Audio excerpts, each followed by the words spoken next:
back in lovely Manchester. Wonder how the judges are getting to the auditions, huh? Helicopter, speedboat, jetpacks? If it's jetpacks, I'll be very annoyed. I love a jetpack. Yeah, I bet they're not getting a tram. Oh, what are you wearing? We need tickets for this. Are you asking me? Machine. You seem so complicated. Hello. Well, How you doing? adults. 1, 2, 3, 4. Here we go. Here you go, Simon. When was the last time you got public transport, Simon? What is that?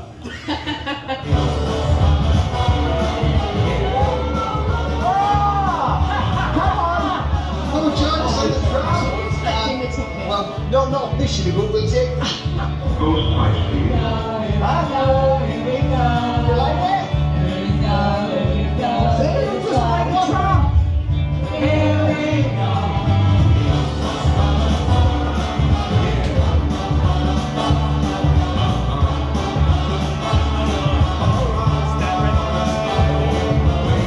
Oh my gosh. I can see some backlights. Oh, hello. Oh, hi guys.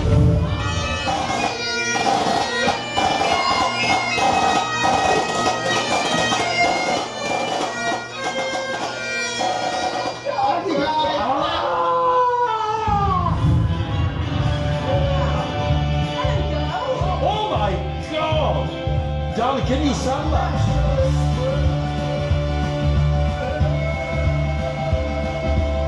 What about me?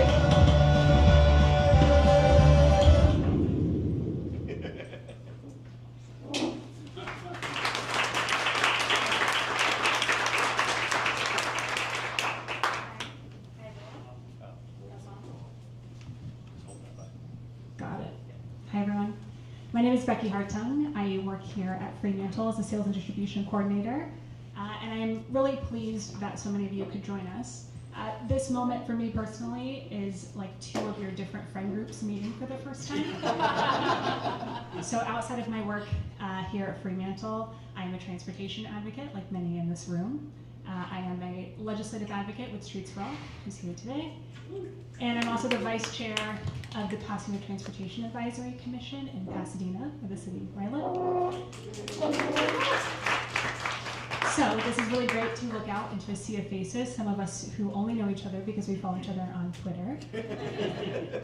People that I work with in advocacy, and then people that I work with every day. It's a very special moment for me, so I really appreciate you coming out. I hope that you leave today feeling a little inspired, whether you're new to transit, you are a transit professional, about how we can tell better stories about transportation. And my name is Alex. So thank you, Becky. I'm sticking to the script right here, but my name is Alex Tobin, and I serve as the sustainability coordinator here at Fremantle. And I'm truly honored to welcome so many knowledgeable individuals and organizations joining us for this important conversation today. As many of you know, sustainability thrives on collaboration, and we are only as strong as the communities we build together. So here in Los Angeles, the opportunities for meaningful dialogue and, more importantly, meaningful progress have never been greater. And we are fortunate to have an outstanding lineup of panelists and moderators with us today. And for that, I would like to thank and introduce the Move LA team and their executive director, Eli Libman. Awesome. Hey, everybody. Can you flip to the next one? Oh, yeah, I got it. I got it right. Cool. So first of all, Eli Libman with Move LA. What is SoCal Transit Month? You're like, what is this thing? It's on my shirt. We decided that we needed to not just build the infrastructure in Los Angeles, but also change the culture in Los Angeles around transportation. And so what we're doing is building community around that. And this event is presented this year by Metro. It's actually statewide. We have events in San Diego all the way up to Marin County, almost 100 events that you can attend. Everything from going to see movies on transit to today's panel. These are some of our wonderful sponsors that helped put this event together today. And are helping to fund all the work that we do at Move LA. So we just wanted to make sure we recognize all of them. In particular, I wanted to give a shout out, next slide, to, oh, you got it. Oh, yeah, to our friends at Dashboard Earth. If everybody takes out their phone online too and downloads Dashboard Earth, this is a really cool free app on your phone, pretty easy, and basically when you sign up, you can get tickets for doing things you're probably already doing, like composting, Ed. or taking transit. And I want to recognize real quick Director DuPont Walker. She's on our Metro board. Thank you for coming. And there's some awesome prizes. There's like thousands of dollars of prizes that you can win every week just for like doing the things that you're already doing to save the earth. Next slide. And then just real quick, who the heck is Move LA? Well, my colleague and founder Denny Zane is here. Thank you, Denny. This is a really busy slide, but it's all to say that we've done so many ballot measures that are now raising over $4 billion every year in Los Angeles County for public transportation and affordable housing. And so we build coalitions like this, where we bring interesting folks together into one room and try to do the big stuff. We're planning another big one in 2026 on clean air and climate health. So come and talk to me, come and talk to Denny, talk to my colleague Monica afterwards about how you might get involved. So with that, I know, drum roll please. And see, you see guys, I brought props because it is the Hollywood event.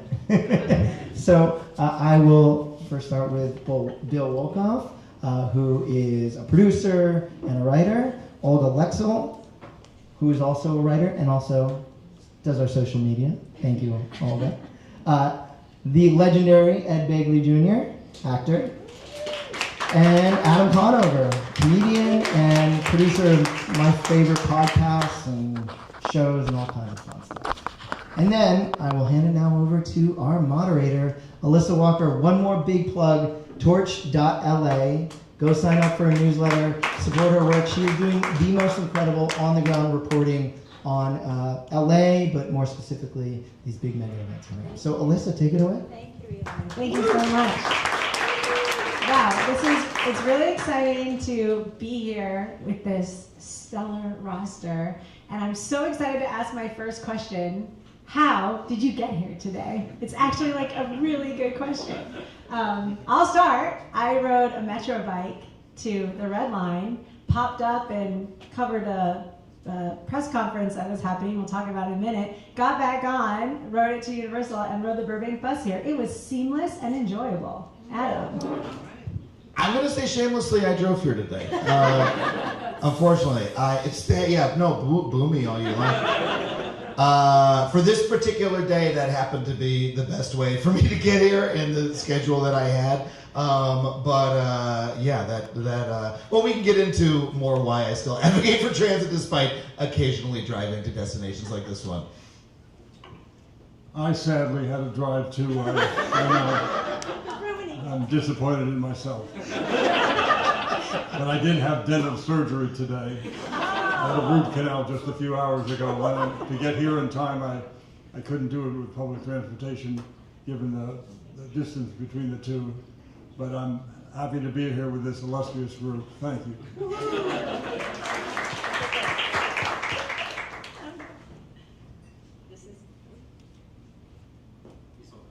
This is going to be so bad for my brand, but I haven't driven in a month, and today I had to drive to get here. And I just want to say that if maybe 3 people in entertainment weren't blocking this Slovita transit corridor from moving forward, maybe I wouldn't have had to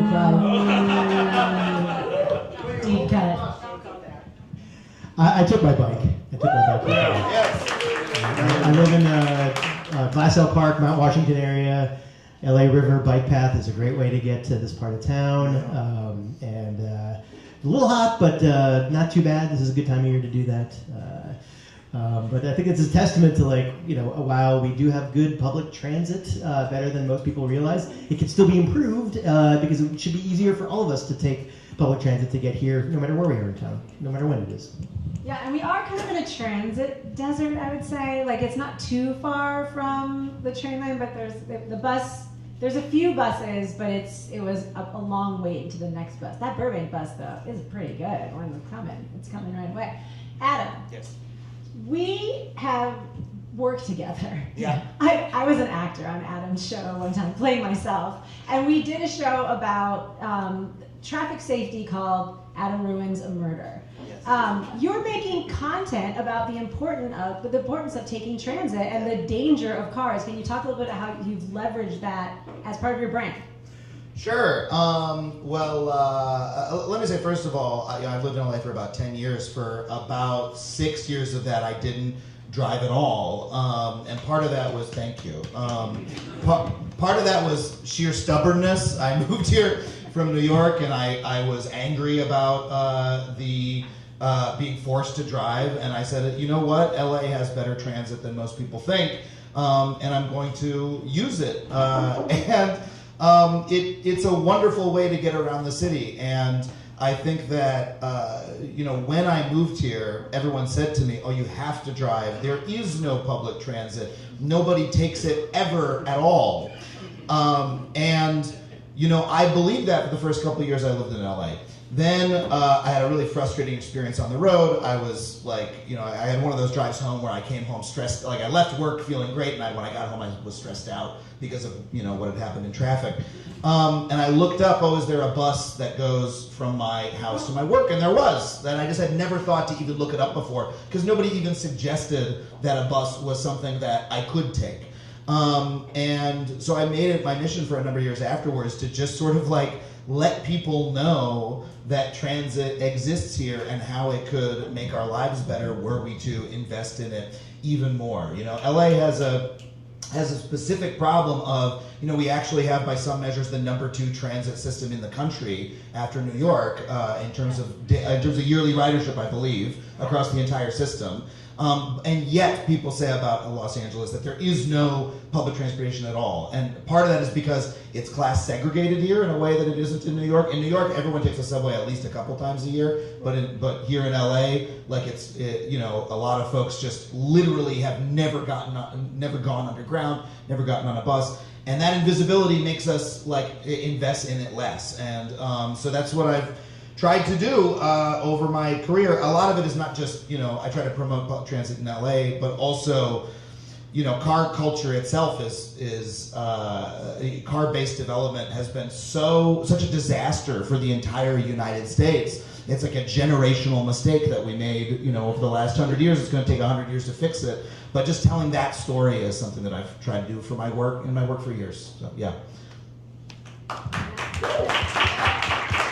Gotta go to Ed after that. Ed and I have also talked a lot about this because you've obviously seen the very famous viral videos of Ed going to the Oscars and other events, riding the red line.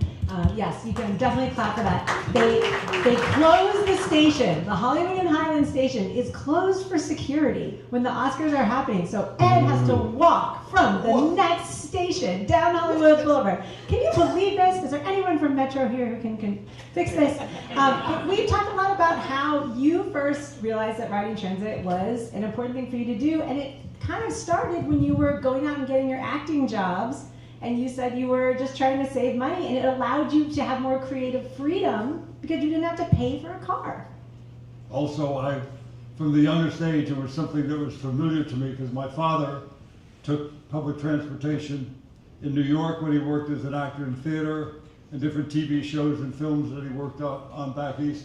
And then here in California, we took it here too. It was something that he felt safe around, and so consequently I did. The same with riding my bike. I rode my bike around the San Fernando Valley a great deal and had a paper route. I delivered the papers on a bike, and it was something that was not foreign to me. So I stayed with it. Then in 1970, when we started with the first Earth Day, I asked some of the organizers, what's the plan besides this one day? What are we going to do the other 364? They said, well, we're going to clean up the air. I went, sign me up. Because I had lived in that smog for 20 years at that point. I was 20 years old, 2 decades of breathing that horrible choking air, and I knew we needed to do something. So I rode my bike even more, took public transportation even more, and I even bought a 1970 electric car when I couldn't get around on the bike or the bus. And what do we do to get more people of your stature to ride it? Like kind of what Adam was talking about. What do we do about that? Just go out there and tell the story, and tell the story by doing things like my daughter Hayden and I did Oscar night, to take the public transportation, specifically the subway, to the Oscars. Do that because people have all these illusions about the public transportation system, like we don't have a good system here. We take more people, more miles than any other transit system in the world. Manhattan is bigger, New York is bigger, if you will, but given the distance that we take people from Trancas to Long Beach to Pomona to Santa Clarita, come on, it's amazing the good job that Metro does here. And also there's a few other things that people actually don't take it because they're afraid of an earthquake happening when they're in the subway.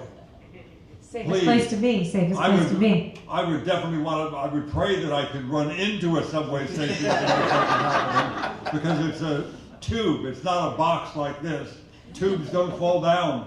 They just don't, it's a very strong geometric structure. There's old, from the 1800s, rail lines going through Santa Susana Pass that never suffered any damage in any of the earthquakes. Yeah, you heard it here first. It's the safest place to be. And also, shout out to the Pomona, the new A-Line stations that just opened on Friday, if you do want to go to Pomona on Metro. Yeah, it's a great system, and I love it, and I thank you for my senior pass and the great discount.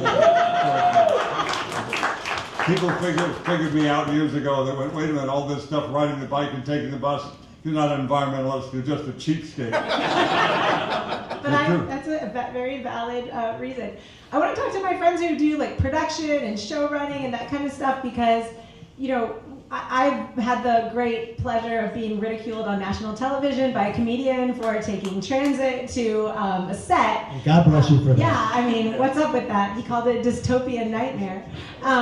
But what do we do from the production side of it? And when you guys show up at places and you're on your bike or you got there on the bus, like, I think it's so funny because you arrive on these sets or even the studios and everybody's riding bikes on like these little golf carts, like walking around. They know that cars are not the best way to get around. When I first became a bike commuter in 2005, I worked as a script coordinator on the Warner Brothers lot, where there are bikes everywhere, bike lots everywhere, and they wouldn't let me bring my bike on the lot. It took me more than 2 months to convince and I fought hard to convince the Warner Brothers bureaucracy to accept a bike through the main gate to actually. Same thing with me at Warner's. Yeah. Damn it. But I mean, to answer your question, I try to, if I have any platform at all from the work that I've done, I want to be an example of being a bike commuter that uses public transit, and that's the best way to do it. I've been doing it since 2005, and I think Ed, speaking of the intersection between entertainment and transit, you just wrote the movie that we should do, which is an earthquake devastates all of Los Angeles. Everybody on the surface dies, and the only people that are left alive are the transit users. Unfortunately, think about the volcano. Okay, yeah, Joe. It was molten lava coming through the subway station on that. Are you? Oh, don't read those. It's so funny you all say that, because I also predominantly bike to work, and I've recently only worked on lots, and they hate it if you bring a bike on the lot. It's so funny. I wrote on a Sony show, and my episode was one of our awards season FYC screenings, and I got to the lot on my bike, and I literally said, "You can't come in with that bike." And I was like, "But I wrote the episode." So one of my colleagues pulled up in his pickup truck. We put my bike in his pickup truck, and then we spent 30 minutes looking for parking. Perfect. And even now, I'm on the Paramount lot. They don't let you bring your bike on the lot. They make you kind of lock it up outside, which is okay. Why? What's going on? What did we do here? I don't know. I mean, maybe there's a menace out there who's just riding all over these lots, crashing into everybody and stealing their wallets. But a lot of places really don't want you to bike. It's a bummer, but I still make it work because I'm oppositional and defiant. Well, okay, but this brings up another really important point, I think, because we have these events coming up. We have these mega events, and it's something I think about a lot because we've been told that these are going to be car-free Olympics, car-free games, right? So this is part of the plan. It's not physically possible, Joey's like it's not physically possible to move more people through the city. Like you said, without getting some people or more people to take transit, right? And your point is exactly right. Like we surged to second place. Like, sorry, Chicago, but you no longer have the second best transit system. We do. And yes, exactly. And the other thing that's really interesting about Metro ridership is it's been surging to higher levels than pre-COVID because people are taking it to special events, right? So how, like things like sporting events, also like, entertainment, concerts, things like that. So what do we do? I'm just going to put it back on Adam again to solve this problem, but like, what if you were in charge of something like the car-free games, what would your messaging be? Because in '84 it was really interesting when we hosted Olympics. They scared people off the roads by having celebrities take PSAs that said, "You will get stuck in traffic. Stay home." But we don't want that to happen. Yeah, well, I'll happily sign up to do that PSA. I mean, Angelinos are good at staying off the roads when they're told to. I remember Carmageddon, famously the Carmageddon that wasn't because they publicized Carmageddon so well. Was that like 10 years ago? I think it was a long time ago. There was like a famous case of this. And the thing is, I think that we can use in the city these special events as a way to promote transit ridership overall, because a lot of people who live in LA have the experience of taking the Hollywood Bowl bus. I know a lot of people who never take transit ever, except they take the flyaway bus, and they love the flyaway bus to go to and from LAX. Plenty of ways to improve that system, but it's an example.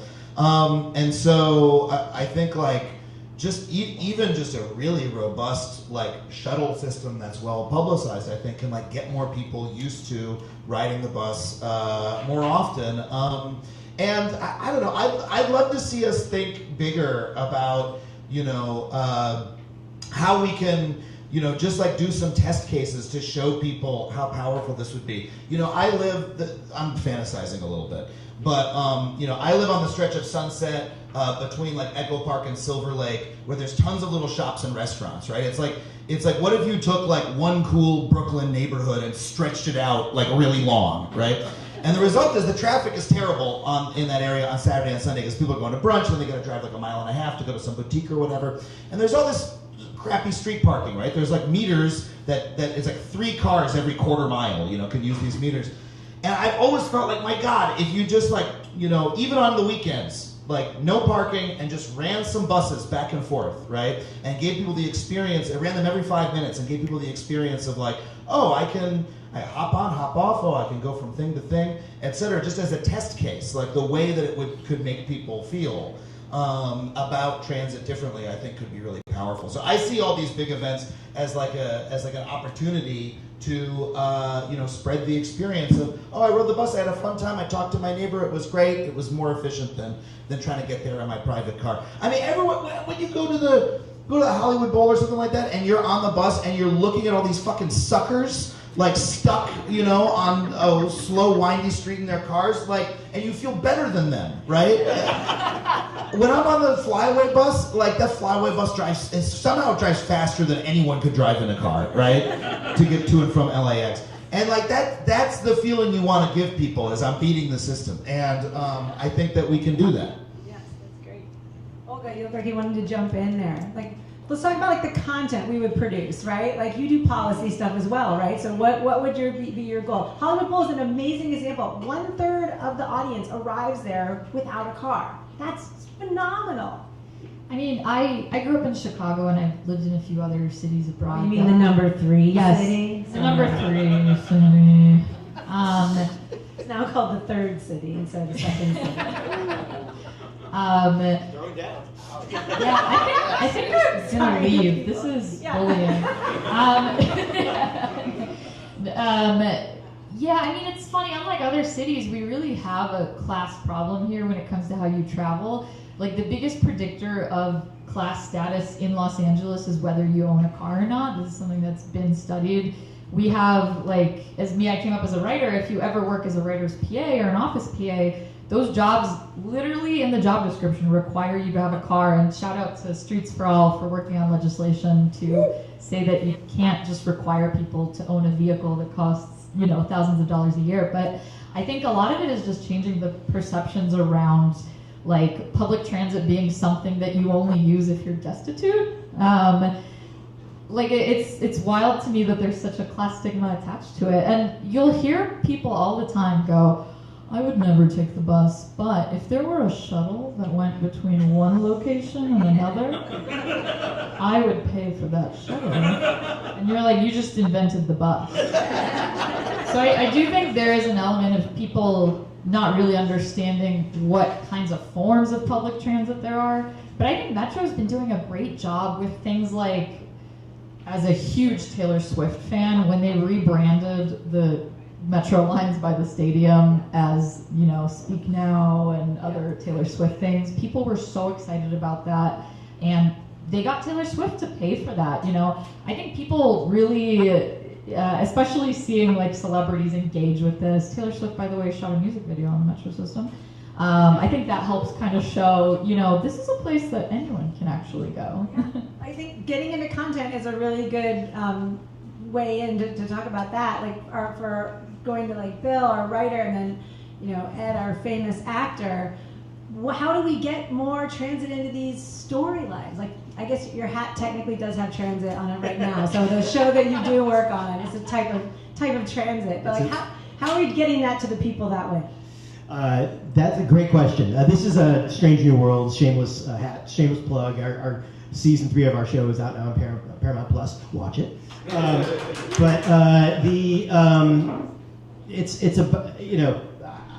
It would be my dream to get to do a show that was transit themed in some way. Since I was asked on this panel, I'm going to try this out with you. Since I was asked on this panel, I've been thinking about like what are some of the dream shows that we should be trying to make happen. There's all those. I'm a big fan of the buddy cop shows from the 80s, where the two cops have diametrically opposed views on some issue. And so here, go on me with this journey for a moment.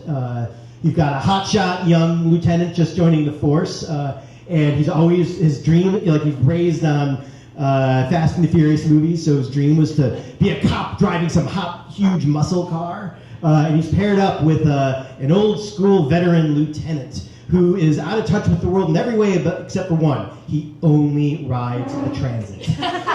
So they have to solve crimes using the bus and the train only. And you call the show Karski and Bus. This is what we need to be trying to put out in the world, right? I'm available. We got Bus, we got Lieutenant Bus right here. I mean, Ed, you must be, obviously you had a reality show where everybody got the taste of living with Ed. But yeah, I mean, what do we do to like improve the stature of, transit riders and bike riders? They're always made fun of in these shows and these movies. There's a group called EMA, Environmental Media Association. They give awards every year for different shows that put an environmental message into a TV show, and they work with the scientific community, environmental community, and the entertainment community to get those good messages available, different storylines that they can use to get that kind of stuff on these shows. So it's been successful over time for transportation and other environmental things to get the right message in there. Emma. Okay, great. And we can watch, there's like an award show we can watch, and you'll ride your bike or your bus or train to that. They'll let you ride the transit there. Yeah. And we'll close the station. I just wanted to say that I was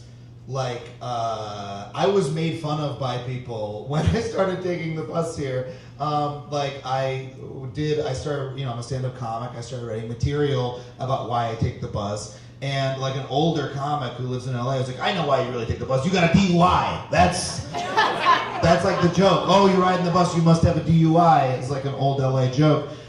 In my last hour of stand-up that I filmed, that came out on the streaming service Dropout, it's actually going to come out on YouTube on Friday.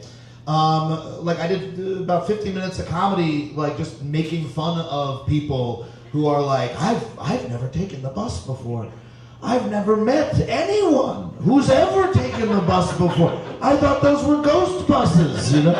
I've talked to people in LA who feel that way. And it's ignorance and it's narrow-mindedness on their part, you know? And it's classism and all those things. And that's not horrible. They're the victims of circumstance like everybody else, you know? They live in Santa Monica and they don't know any better, you know? These poor people, their houses are too big and they're too far from the subway, and we should, you know, they live in transit deserts, these poor folks, and we just need to tease them a little bit and be like, oh, you poor little dummy, you've never been on the bus. Let me show you how. Oh, it's so easy. The number of people who they're like, how do I pay? And I'm like, you can use your phone now. It's really easy. You just go add card. You just tap like like you're at Gelson's. You know, just imagine you're at Gelson's and tap. Like it's you know, you can use humor to make fun of how narrow-minded a perspective that is and how richer their lives can be, you know, if they have access to every mode of transportation, not just one. But literally a lot of them don't think of transit as an option for them at all. They're like, I'm too rich, I cannot do it. You can, and their lives will be better if you just like lead them to it with a little bit of comedy. Yeah, that's great. And we have the tap. Being able to tap with your phone, I mean, we invented that. Like, it was before you could buy stuff at the store, like, you could do that on transit. And, like, we have this magic app, the transit app, where you just type in where you want to go, and it works just like Waze or anything else that you might need. Like, we kind of did that before all these places, so transit is the innovator here. I mean, what about the policy outlook? Oh, I'm going to go back to you here, because, like, when we are trying to bring in, you mentioned the Sepulveda Pass, sensitive subject, like when we're trying to convince people that transit is a net good, and maybe putting housing also near transit is a net good, how are we convincing, what messages are resonating with people who might be financially, you know, challenged in the opposite way, you know, financially, they're too rich to care? I will say, in between seasons of television, and as we know, sometimes writers go many, many months without working. I work on a lot of local campaigns. I worked on the ballot measure HLA with Move LA and Ed. And I ran a campaign in Culver City for Culver City Council for my good friend Bubba Fish, who won his seat. And he's a big, big transit supporter, big housing supporter. And something that I noticed, we would talk to people in some of the wealthiest neighborhoods in Culver City. For those who don't know, Culver City is very nice. And we would talk to people who are maybe in their 70s, have a home that's now worth $2 or $3 million, and they'd be like, I don't really know about housing or transit or whatever. And something I would say is, you know, my in-laws live in West LA, and me and my husband can't afford to live in the same neighborhood as them. And like, I would love to take care of them as they age and be able to drop in if they need me. And I would love to raise a family in this same neighborhood rather than moving to Santa Clarita, where I could potentially afford housing. And I found that resonated with a lot of people, because most of the houses, like I spoke to voters at, you would have a family that was like 2 70-year-olds, 2 40-year-olds, and 2 18-year-olds. And it was multiple generations living in this one house, and the parents would be like, oh, does more housing mean my son can move out? And you'd be like, yes. He could even live far enough away that you only see him once or twice a week. So I found that just showing people the reality of what that means is very helpful. I think a lot of people, it's very abstract to say, we just want more transit and housing. Like sure, like I want more bananas on my table. Like that's not something you can really concretely visualize, especially if you've lived a certain way your entire life. So I found that just humanizing it and showing people what it actually means is very resonant. And it kind of goes back to the industry struggles that we're seeing, right? It's pretty much impossible to live here. It's impossible to produce things here, although we know that we can do it, and if we have a city that's committed to it. But like, how do you see that playing together? Like, if we want people to live here and produce amazing stuff and continue to have the Hollywood, whatever the slide said, it was so beautifully phrased, right? Like telling these great stories and producing them where we live, and like how does this all play into it? Like this seems to be part of this livable city where, you know, Ed can take the job, the independent film that, you know, he normally might not be able to, you know, like how does this all fit into it? I don't know, either any of you look like you're about to say. I mean, we are, you know, we passed a tax incentive program. Is it enough yet? No, but it's a start. We got it through some opposition. So I think that's going to help bring film, you know, bring filming back to California and obviously Los Angeles in a big way. And I mean, that's a great question because there's our industry is in danger of dwindling out because lack of production. So having production here and having stories that are endemic to what life is like here, and public transit is a big part of Los Angeles life.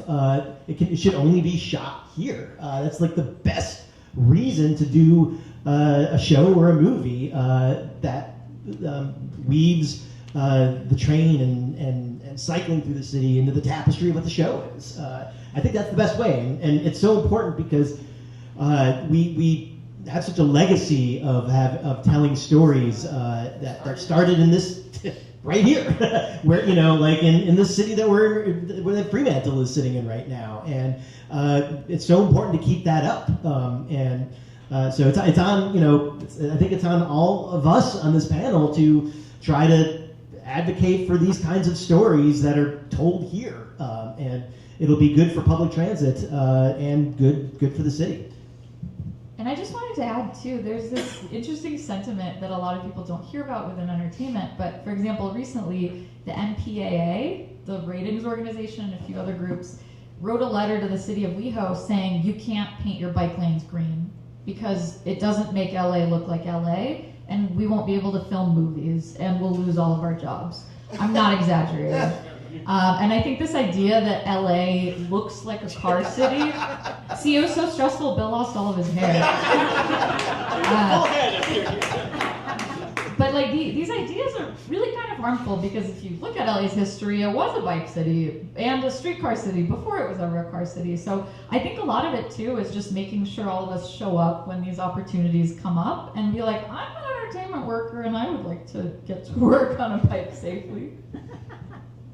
A couple of things I'll say to that. First of all, I find it really funny if you've ever been part of like shooting a television show or film and like choosing the shot, one thing that happens is they remove every car from every street that they shoot. If you ever look at like even a suburban scene, right? In your actual block, there's cars lining the street, right? But before they shoot something there, they remove all the cars. They literally will tow away cars that are like, you know, in the location. Why? Because nobody wants to look at cars. Like when you're watching television, cars look bad. You don't want to see them. They're like vomit on the screen. So that would be my response to the MPAA on that matter. I will also say that so many of the greatest LA movies, Speed is a public transit movie. I only watched it for the first time a couple years ago. I was like, after the bus they do the subway? Like, I didn't even know about that part. And literally today, I'm halfway through a rewatch of Chinatown that starts with a character saying like, you could take the streetcar right to the ocean. Like, this is part of LA culture.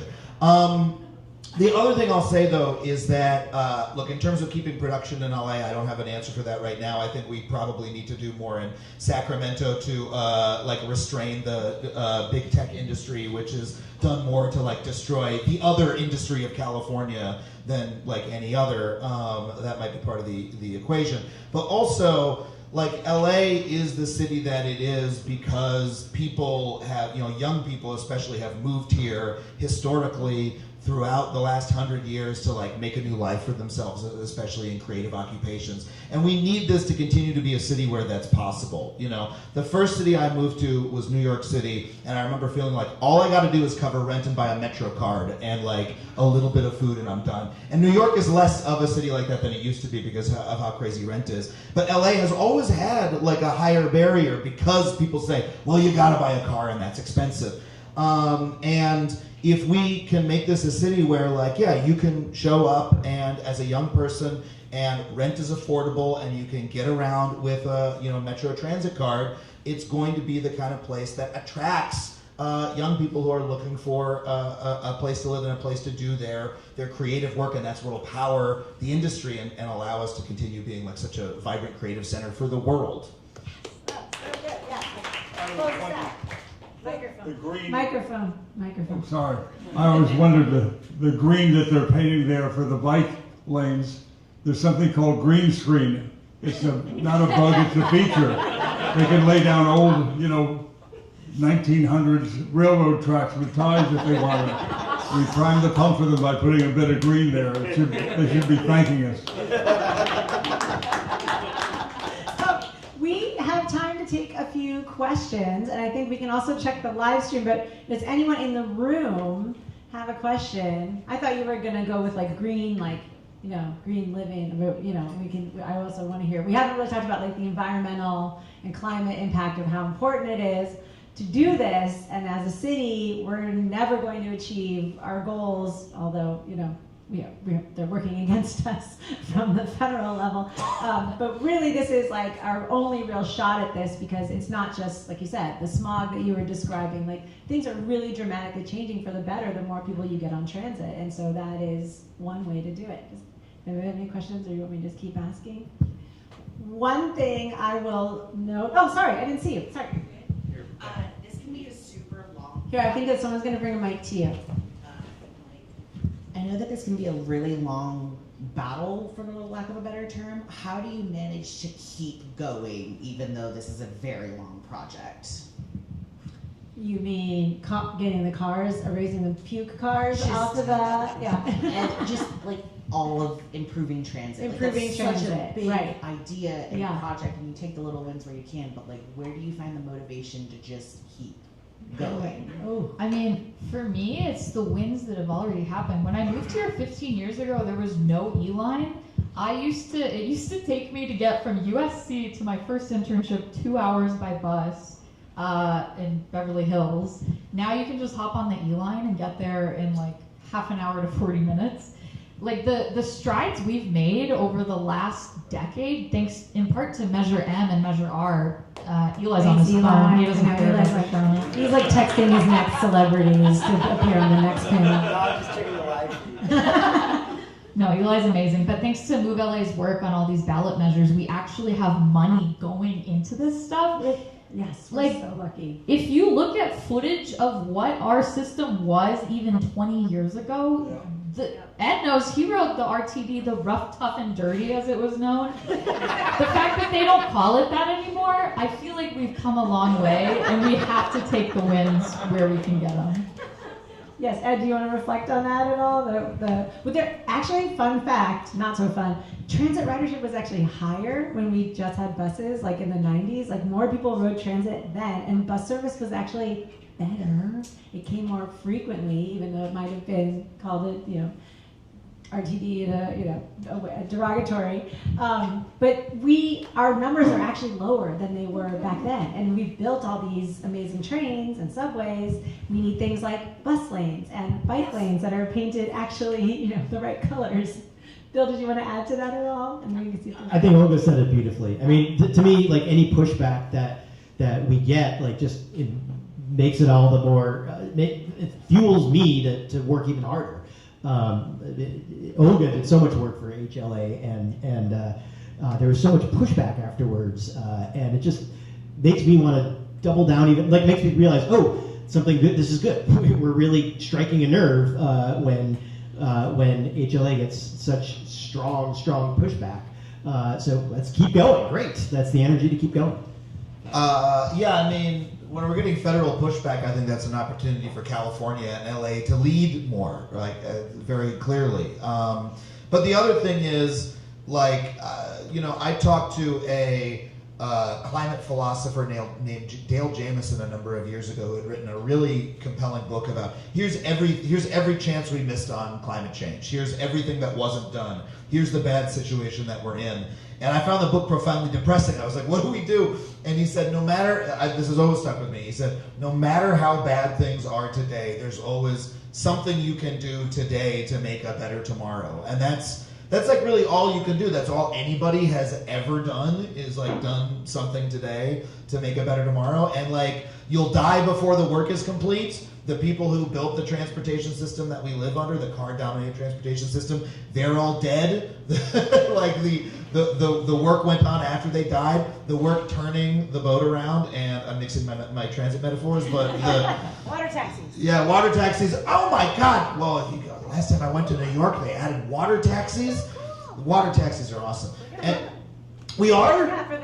That's amazing! I mean, they're in Long Beach already. Oh, I love water taxis. They have them in Long Beach right now. That's so exciting. So look, you will die before the work is done, but there's always something that you can do, and that in fact is the only reason anything ever changes. And so whenever I start to feel in that, the time horizon's too long, I just look back at my work and what I can do today, generally. That's beautiful. Do we have any other questions? Jody. Jody, you have to identify yourself. I'm Jody Litvak, formerly of Metro, and now I'm a private citizen. And she is known as the most hated woman in Beverly Hills for ramming that subway through there. That was very graphic. And we tunneled, and did anything bad happen? No. It's all done. It's fine. Getting ready to open It's it. going to be great. I do have a comment, but to the other comment, what I will say as someone who has done this work for a very long time, we are having conversations now with language now about concepts we didn't even have when I first started. So there is progress being made. Okay, as someone who has never had a thing to do at all with the entertainment industry, I'm going to throw out two ideas. Comedians on transit getting coffee. Yes. Somebody make it happen. I'm actually working on a comedians on bikes getting coffee right now. I don't care, bikes, I'm saying trains, it's you, Jody. buses, whatever. And then I don't know what it's called on social media, but you see them on the train in New York and they're holding Subway their tapes. Subway tape. We have to do it here with people holding tap cards. Why don't you make it happen? Why don't you make it happen? That's it. Let's do it, Adam. Right. No, Subway but it tapes. needs to be like more and more and more, like, like 2 a week or something. I love that. I love it. Let's do it. Anything to Okay. add here? Anything? These are really good ideas. I hope that we have somebody here who's getting all these good content ideas. Yeah, this is important. Question back there. Yes. So wait for the mic to arrive at your mouth. In following the conversation that we're having already about changing language, I think just educating people on the tough lifts we're going to have to do, like congestion pricing, priority authorization for trains and things like that. So we start having that conversation, and how are we going to start educating the general public about those things? Does everyone know what congestion pricing is? Yes. You raise your hand if you don't know what it is. Basically, in New York they implemented this after kind of almost trying to backpedal it, but they ended up doing it. It's also known as cordon pricing, and they basically drew a circle around Manhattan up to 60th Street all the way to Lower Manhattan, and you just pay to drive into the city to basically alleviate the very negative external impacts that cars are delivering into the city. And it's been a huge success by every measure. Like, crashes are down, pollution is down, honking is down. Traffic right? is down. Well, traffic is down, of course. But they're all the hand-wringing that people did about, said about why it was going to be bad for the city or destroy businesses or Broadway or all these things.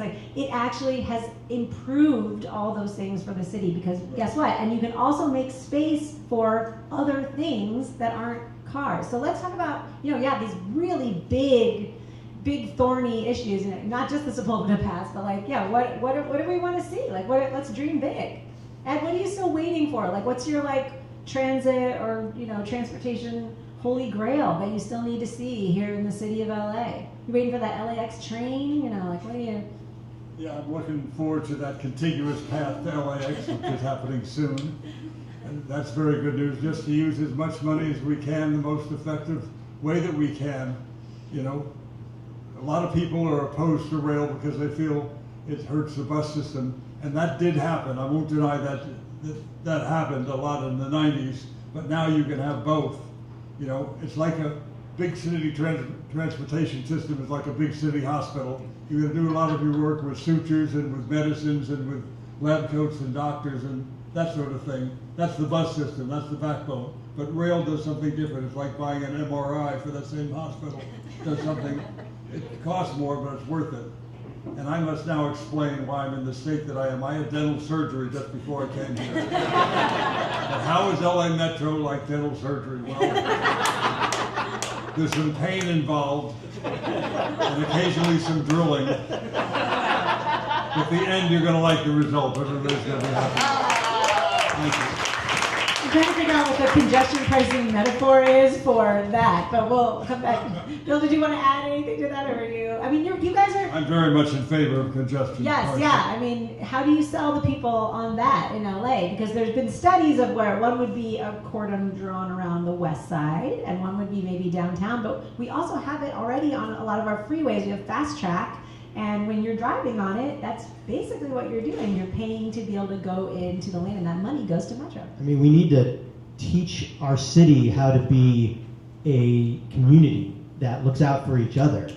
The great comic book artist Scott McCloud, in his book that has nothing to do with public transit, it's called Understanding Comics, he has a section where he talks about people in cars and how you then become one with your car. When somebody if another car hits your car, you don't say, he hit my car, you say, they hit me. And it's this attitude that is so baked into our city that we don't look outside of our cars for the rest of the city. And we need to start to teach our city that it's for the benefit of everybody to look out for everybody. And you're not going to be, you just have to get out of the mindset of this super convenience of just walking to your car and driving in the city and then being separate from and disconnected from everybody. There's a real beauty, and I think that tap takes can help with that too, because that is all about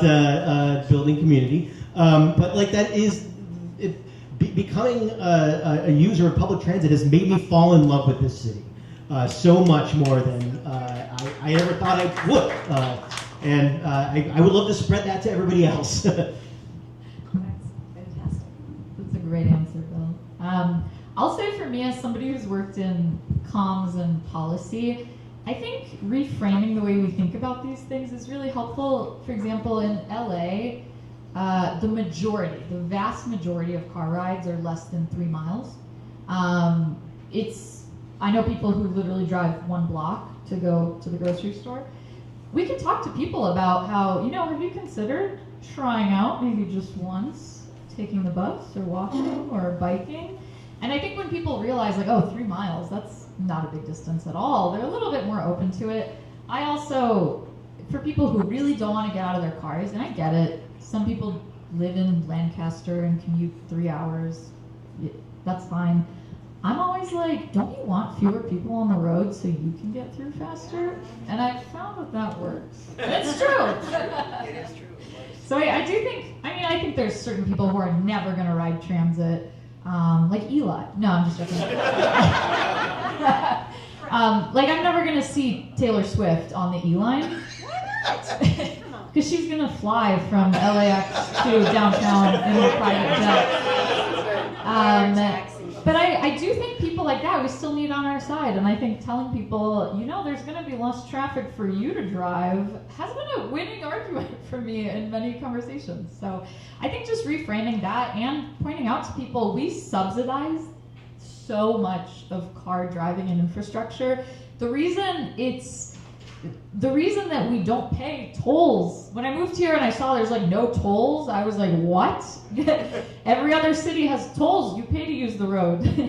But as a result, our state is subsidizing so much in road maintenance costs that could be going to other things.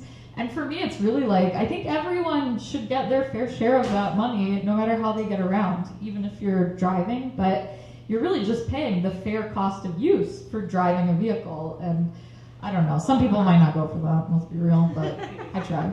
Too rich. I give my friends a hard time when they complain about paying for parking. I'm like, pay for your fucking parking. Don't circle around. You have $15. I know it sounds like a lot. How much you paying for insurance and the lease on this thing? You got $15. That's less than an Uber. Shut the fuck up and pay for your parking. Get off the road, get off your car, put your credit card in the slot, go to the fucking Disney concert hall, okay? It's not hard, just do it. Anyway, that's my pet peeve. That's me giving my friends a hard time. No, what I wanna say is I think the battles that we fight, I think we shouldn't discount how much the battle can build support. I lived in New York when Bloomberg killed congestion pricing the first time. And then like 10 years later, at least, I think, if I remember the dates right, Kathy Hochul killed congestion pricing a second time. And actually when she killed it the second time, that was when, I go to New York a lot to do comedy, that was when people started talking about, well, we know we want congestion pricing. Like, and I don't know the political dynamics of that state well enough to understand why she finally reversed herself, but like, you know, it was like a year later, okay, you know what, we'll do it after all. And I think that, like, you know, we shouldn't see this stuff as too big. So you asked what, like, my holy grails are. I am really excited to finally see some kind of high-speed rail leaving Los Angeles going to any other destination eventually, right? Because people, it could be anywhere, I don't care, right? Rancho Cucamonga. I will take it to Rancho Cucamonga. That's where Cucamonga quakes. That's where my ex's in-laws lived. I always hated going to Rancho Cucamonga. By car, I would love it if it was high-speed rail. But no, we've had battles over high-speed rail in this state, but imagine once it's actually done and people are like, I've ridden it. Another one for me is free buses, right? Like, I think that it is such a barrier to average people when they're like, oh, I don't, you know, I drive to the grocery store because I don't know that there's a bus 3 blocks away. And they're like, how do I pay? I don't know how to get a tap card. If people realize that, oh, I just hop on, it's free, I'll just get on and get off. Like, it creates such a lowered barrier. And that's like a pie in the sky idea that we're constantly arguing about. And like, maybe the first time or second time or third time we try to implement it, it'll get killed and, you know, some Republican administration will make us stop doing it. But I think that can build support and then eventually we can have it. So, yeah. Adam, I think we should do a good cop, bad cop thing where we stand outside of parking lots. And I'm like, sweetie, don't you care about the children? And you go, fuck you, pay for the bus. We have one more question right there. We got our last question. Hi everyone, my name is Mark. I work for Streets for All, and so thank you for Move LA for putting this event on in SoCal Transit Month. So I think about public policy a lot, and you all are master communicators, storytellers, etc. And so one of the things I feel like there's this massive barrier between is like, when you ride the bus or the transit, it can be so just delightful. Like it can be, like you can take a nap after work between like, you know, your work and getting home. Or also like the way that like the narrative has been that it's tough to like drive your air-conditioned F-150 rather than like biking on sometimes the mean streets of Los Angeles. Like that is the tough, badass thing to do. And I'm just wondering if you guys can speak to the way that you think that sort of the narrative needs to catch up to the experience, which like, yeah, can sometimes be frustrating if you miss your bus, but it's honestly like really amazing and delightful when you use it and integrate your life into it. My blood pressure dropped 30 points when I stopped driving. I'm not joking. And it wasn't high. I went from 120 to 90 just from not driving. I'm not even exaggerating. Ed, what do you got for us? How do you get in people the juice? You know what I mean? It's like you personify it. I feel like, right? Like people look to you as this leader. That's very nice. I love it. It's just something that it lowers my blood pressure too, and I meet new people on the subway. A lot of them are fans or friends of transit, and it's great to meet people in that way. That's why New York, when different things have happened over the years, the unrest in '92, let's say, people in New York didn't react as the way people did here, because we're all separate. We're in our little metal boxes, not interacting with each other. You ride with everybody in Manhattan. It's just great. And the same with Chicago too, it's just so, they make it so easy. You get off the plane, you go right, onto the transit there. We're gonna have that in LA soon. I just love it. It's just been part of my life and an important one. I'm not riding my bike as much as possible. I've had some health issues that kept me from doing that, and glaucoma, so I'm not really safe on the road on a bike anymore. But I take the bus and the subway a lot and love it. It's always been my #1 transportation option after walking.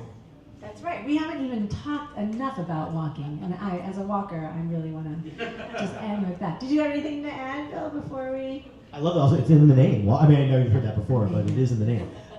Just that if we can have an effect on any one person that we know to start opening their minds. When I worked on a show, it was in Santa Monica, so I would bike to the Union Station, park my bike there, and take the train from Union Station all the way into Santa Monica.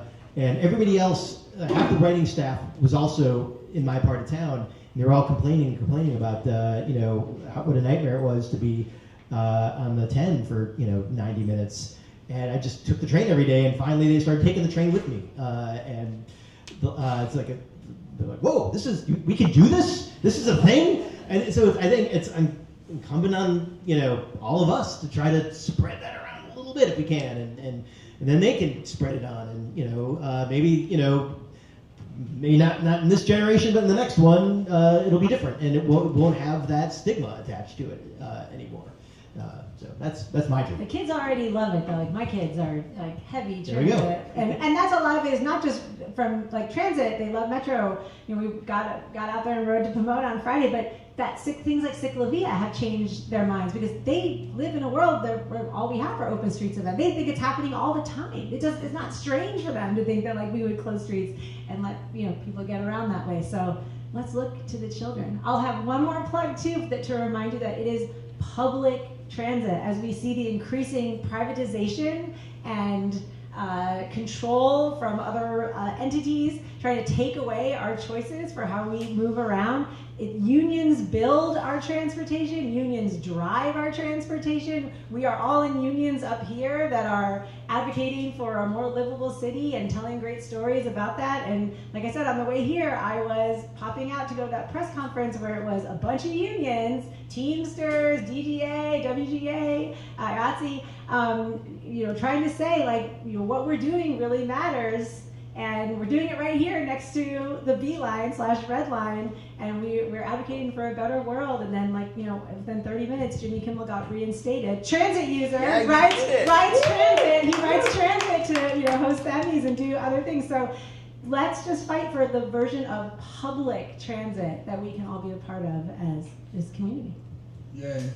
Awesome. Oh my God. This is probably the funniest hour I've had in a very long time. So thank you all to our moderator, to our panelists, to our hosts here at Fremantle for helping us put this together. I mean, when Becky reached out, I was like, hey, we want to do something for employees in September. I'm like, oh my God, this is SoCal Transit Month. This is perfect. So please check out SoCalTransitMonth.org. Get involved. We're looking for volunteers. There's still some great upcoming events. The Week Without Driving is one of our partners. That starts on September 29th. So maybe we could all do that for the week. There's also California Clean Air Day, which is with the Coalition for Clean Air, which Ed's been involved with for many, many years. That will be October 1st, and transit is completely free on that day. So there's a lot of great stuff still coming up, and we're going to do this again in not this exact panel, but we're going to do SoCal Transit Month.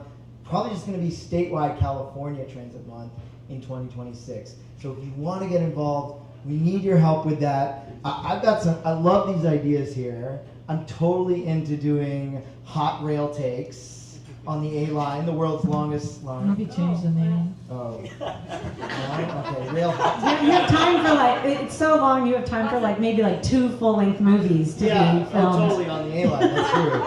And then buses too. And I have this crazy idea because LeBron James bikes around Los Angeles from time to time. Doing something to promote keeping bikers safe with LeBron James. So if anyone knows LeBron James, give me a call. I think that finishes our panel. Thank you so much, everyone who came, everyone who's watching online.